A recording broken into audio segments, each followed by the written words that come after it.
ইসলামী ছাত্র আন্দোলন বাংলাদেশ বরিশাল জেলা শাখা কর্তৃক আয়োজিত আজকের সম্মেলনের সম্মানিত সভাপতি, কেন্দ্রীয় সভাপতি, সর্বস্তরের জনগণ ভাইয়ের আমার, ইসলামী ছাত্র আন্দোলন সাহাবাদের অনুসরণ, ইসলামী ছাত্র আন্দোলন রুহানিয়াত ও জেহাদের সমন্বিত প্রয়াস। জিহাদ ব্যতীত ইবাদত রুহবানিয়াত আর রুহানিয়াত ব্যতীত জেহাদ সন্ত্রাস। মনে রাখতে হবে, রুহানিয়াত ও জেহাদের সমন্বয়ে আমরা কামিয়াবি অর্জন করতে পারবো। যেই সংগঠনের মধ্যে রুহানিয়াত নেই, সেই সংগঠন আজকে হোক কালকে হোক পথভ্রষ্ট হবেই, কোনো সন্দেহ নেই। ইসলামী ছাত্র আন্দোলন সাহাবাদের অনুসরণ।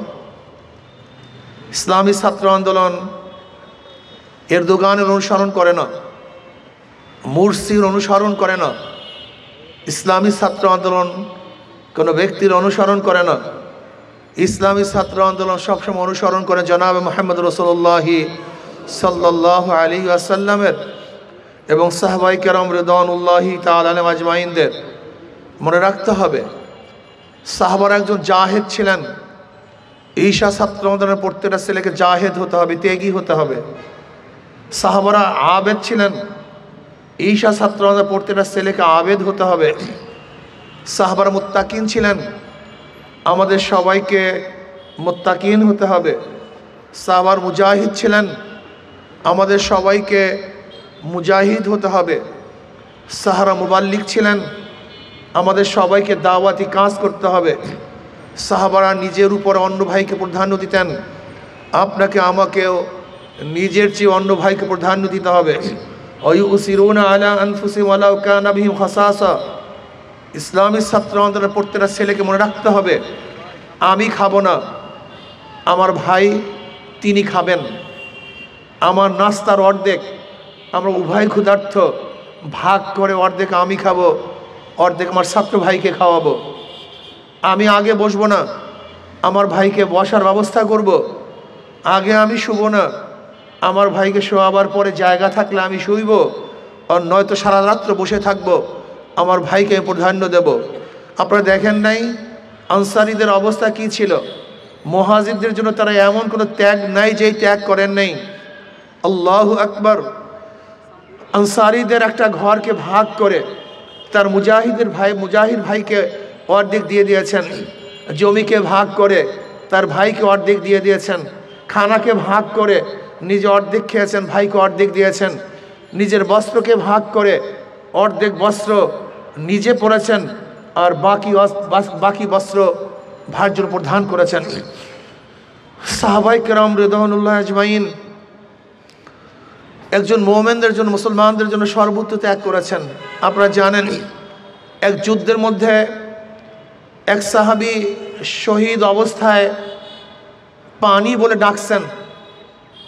তার চাচাতো ভাই তার কাছে পানি নিয়ে গেছে। এর মধ্যে অন্য দূরের থেকে আসছে পানি।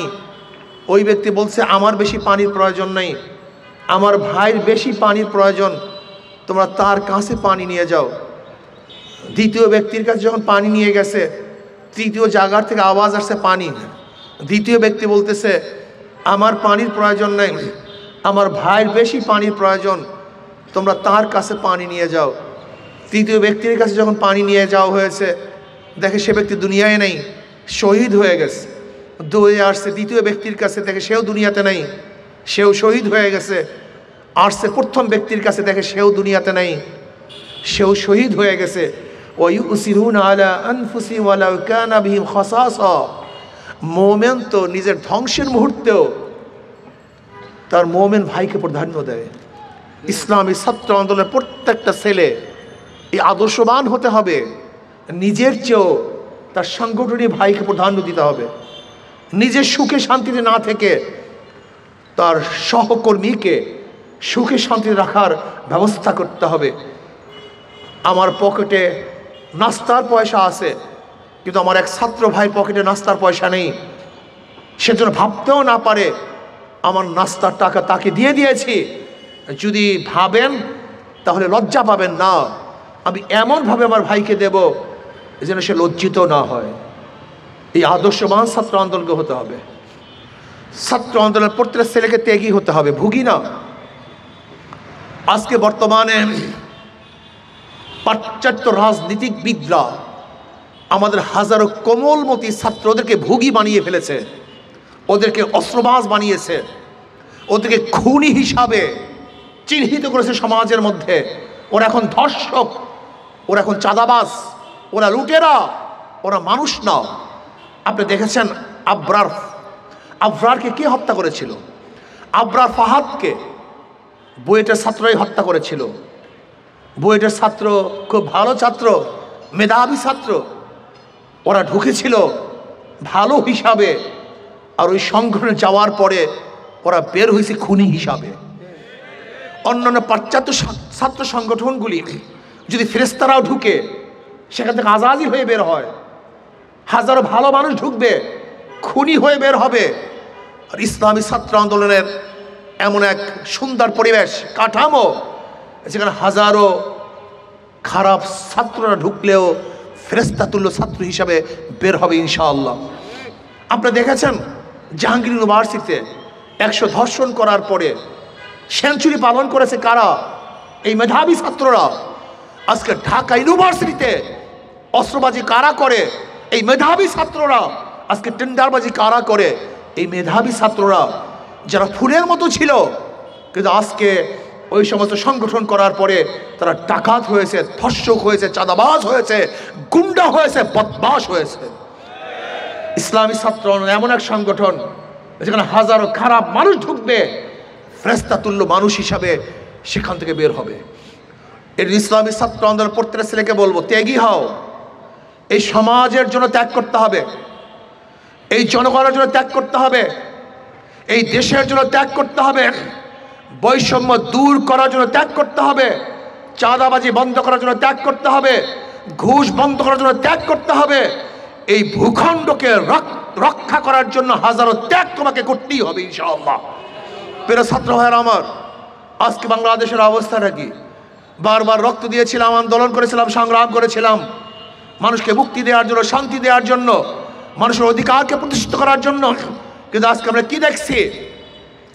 এত রক্ত, এত আন্দোলন করার পরেও আজকে বাংলাদেশের মানুষ স্বাধীন নয়, তাদের অধিকার বাস্তবায়ন হচ্ছে না, আমরা তাদের পাশে দাঁড়াতে পারছি না।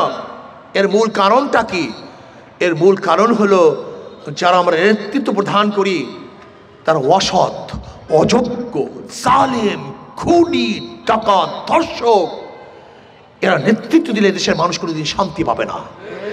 এই যে ঈশা ছাত্র আন্দোলনের কাজটা কি?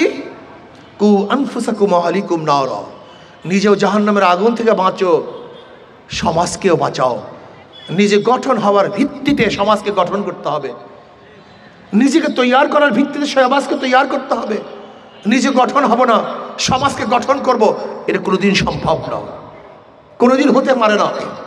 এই ইসলামী ছাত্র আন্দোলনের প্রত্যেকটা ছেলেকে, দেশকে গঠন করার জন্য প্রথম নিজেকে গঠন করতে হবে, নিজেকে প্রস্তুতি গ্রহণ করতে হবে। যদি আমরা ইনশাল্লাহ প্রস্তুতি গ্রহণ করি, যোগ্য হই, আর তোমরা যদি নেতৃত্ব দাও, তাহলে এদেশের মানুষ একদিন শান্তি পাবে, মুক্তি পাবে ইনশাআল্লাহ। ইসলামী ছাত্র আন্দোলন এমন এক সংগঠন যাদের মধ্যে চাঁদাবাজ নাই, গুন্ডা নাই, লুটেরা নাই। আশা করি ইনশাআল্লাহ এরাই যদি এদেশের একদিন নেতা হয়, তাহলে এদেশের মানুষ মুক্তি পাবে, জেলেরা মুক্তি পাবে, তাঁতিরা মুক্তি পাবে, শ্রমিকরা মুক্তি পাবে, যেখানে মুক্তি পাবে মজদুররা, যেখানে মুক্তি পাবে মুসিরা, কামাররা, ঋষিরা, এবং যেখানে মুক্তি পাবে মুসলমান, হিন্দু, বৌদ্ধ, খ্রিস্টান, প্রত্যেকটা পুরুষ এবং মহিলারা স্বাধীনভাবে বসবাস করতে পারবে। এরকম সমাজের জন্য তৈরি হয় ইনশাআল্লাহ। এর জন্য আসুন আমরা চেষ্টা করব। আগামী নির্বাচন আসতেছে, অনেকেই ভেবেছে নির্বাচনের বৈতরণী তার এমনিতেই পাড়ি দিবে। আপনাদের মনে রাখতে হবে এদেশের মানুষ সচেতন হয়েছে, যেই দলের মধ্যে গুন্ডা আছে, চাঁদাবাজ আছে, খুনি আছে, লুটেরা আছে, এদেশের মানুষ তাদেরকে আর ভোট দেবেন ইনশাআল্লাহ। দিতে পারে না, কেন? চাঁদাবাজির জন্য ভোট দিবে, গুন্ডামি করার জন্য ভোট দিবে, দখলদারি করার জন্য ভোট দিবে না, এদেরকে মানুষ আর ভোট দিবে না।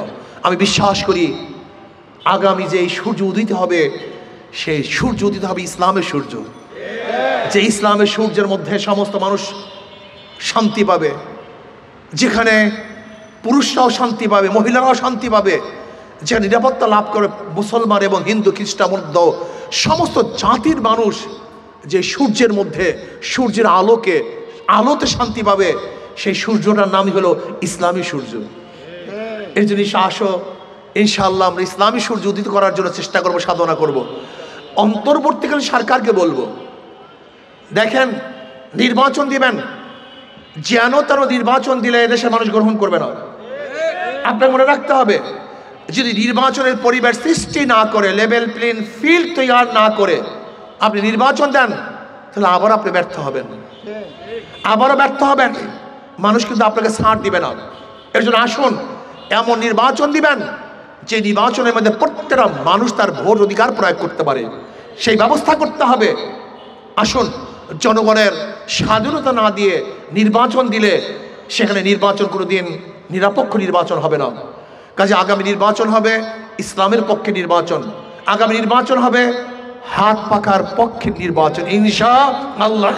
হাত পাখা এমন এক প্রতীক, আশা করি ইনশাআল্লাহ যদি হাত পাখা বিজয় হয় তাহলে জনগণ বিজয় হবে, হাত পাখা বিজয় হয় এই মানুষ বিজয় হবে, হাত পাখা বিজয় হয় এই দেশ বিজয় হবে ইনশাআল্লাহ। পিআর সিস্টেমে নির্বাচন চাই, সংখ্যানুপাতিক হারে নির্বাচন চাই, যেখানে মানুষ মার্কায় ভোট দিবে। যদি মার্কায় ভোট দেয় তাহলে পেশি শক্তি ব্যবহার হবে না, কালো টাকার সরাসরি হবে না, জাতীয় এক সংসদ হবে, সমস্ত আদর্শের মানুষ সেই সংসদে থাকবে, প্রত্যেকের কথা বলতে পারবে। পিআর সিস্টেমে নির্বাচন হলে সেখান থেকে আর ফ্যাসিস্ট তৈরি হবে না। এর জন্য সরকারকে বলবো অবশ্যই পিআর সিস্টেমে নির্বাচন দিতে হবে, নির্বাচনের পরিবেশের সৃষ্টির মাধ্যমে নির্বাচন দিতে হবে, সংস্কারের ভিত্তিতে নির্বাচন দিতে হবে। যেন তেন সংস্কার চাই না, যে সমস্ত খাতগুলিকে ধ্বংস করে ফেলেছে ওই সমস্ত খাতগুলিকে সংস্কার করার ভিত্তিতে নির্বাচন দিতে হবে। ইসলামী ছাত্র আন্দোলন গোটা ছাত্রদের কাছে দাওয়াত নিয়ে যাবে, আজকের থেকে নিয়াত করে কমপক্ষে যেন 100, 200 বা 300 বা 500 ছেলেকে দাওয়াত দিয়ে ইসলামী ছাত্র আন্দোলন অন্তর্ভুক্ত করাবো। কি রাজি আছেন ইনশাআল্লাহ? কমপক্ষে 500 ছাত্রকে দাওয়াত দিয়ে আমি ছাত্র আন্দোলন নিয়ে আসবো। আল্লাহ আমাকে এবং আমাদের সবাইকে আল্লাহর জমিনে আল্লাহর হুকুমত কায়েম করার, ইসলাম হুকুমত কায়েম করার তৌফিক দান করেন।